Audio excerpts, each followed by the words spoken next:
آرامه ځنګل کې یو کوچنی میګی چې نوم یې امین و د شپې اسمان ته کتل او د ستورو خوبونه یې لیدل.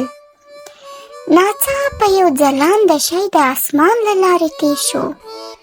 دا یو رالویدونکی ستوری و. امین په ډېر حیرانتیا سره دا څه شی دی؟ یو ستوری پرېوځي. ستوری په آرامي د ځنګل په پاکه سیمه کې ښکته شو.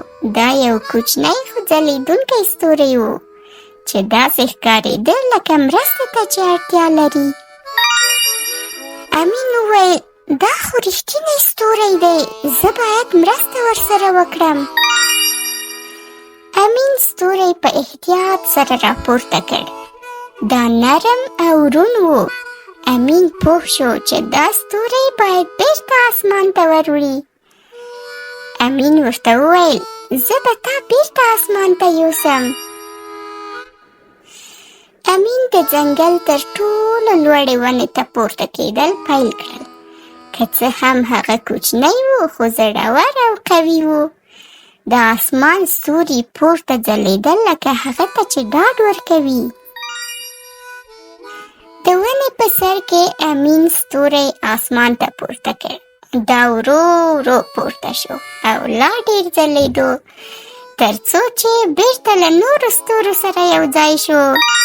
امین ورته وویل ستوريه ما راورسولې، کوچنی ستوريه ته تل ځلېږه.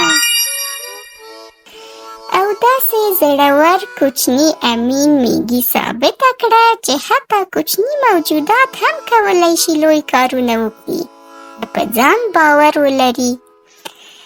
د دې کیسې نه مطلب دا و چې حتی کوچني کسان هم کولی شي لوی کارونه ترسره کړي که زړورتیا او په ځان باور ولري.